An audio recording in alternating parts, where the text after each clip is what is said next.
Well, first, I think we really have to assess, what we have, and it's really a great place to live. We have abundant recreational opportunities, Cayuga Lake, access through Myers Park. We have a first-rate school system. But, if you peer into the future, just scratch below the surface just a little bit, it becomes unclear what the financial stability and the maintenance of this hometown character that we love around here. Because what I believe is that in the coming years, Lansing is going to be challenged in managing the fundamental resources that, required to our way of life, and that's access to energy, that's going to be water, and the land that we live on. So what I fear, without a vision for 5 years, 10 years, 25 years, that we're not going to be able to navigate this path forward, and we might find ourselves in a situation where we're going to be accepting changes imposed on us by someone or people who do not even live in this town. Well, as threatening as that may sound, development is taking place in all corners of the town.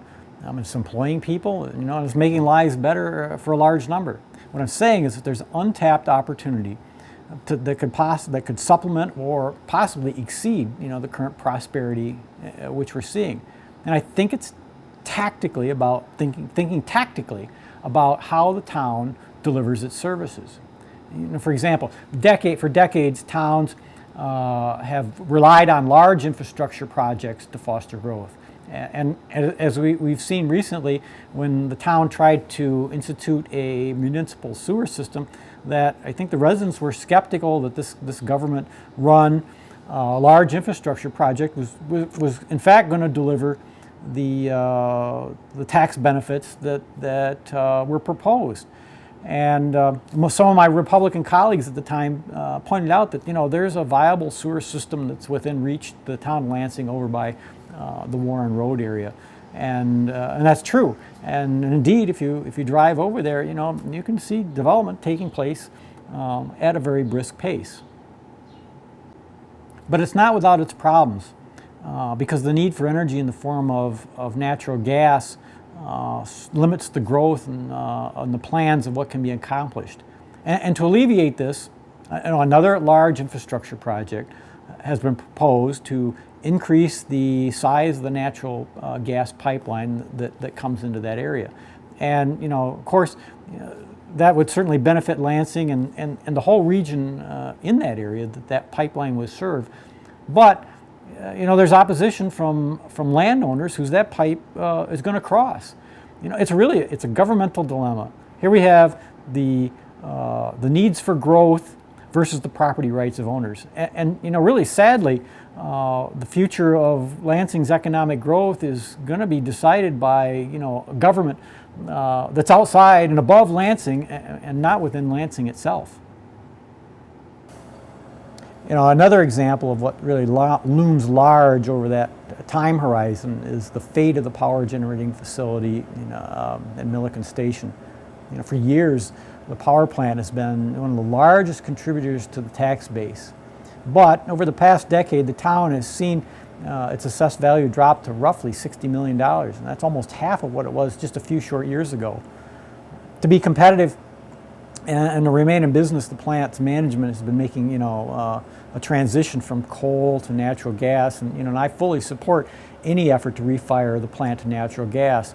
But I recognize its closure will have a significant impact on our community, and it will adversely affect the Lansing Central School District.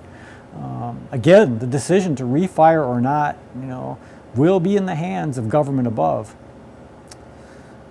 Since the town has little influence in these major infrastructure projects that are driving growth today, I think it would be prudent to think about an economic preparedness plan, that can attract high-value businesses to Lansing that don't rely extensively on sewer or energy.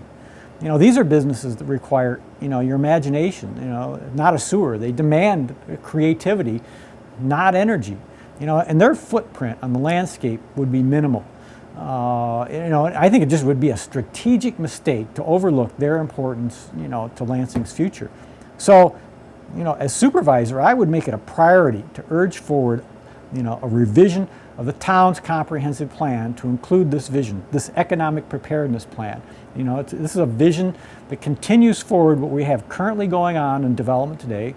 You know, it's going to incorporate the desires of residents, and it's going to establish a framework to attract these high-value jobs to our rural community. You know, these can be like anchors in the town for other opportunities for businesses to come in.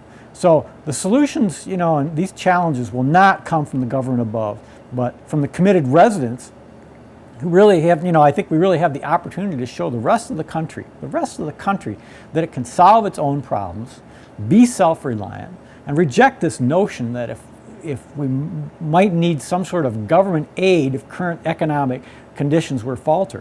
You know, if I'm elected, I will carry forward these ideas without hesitation.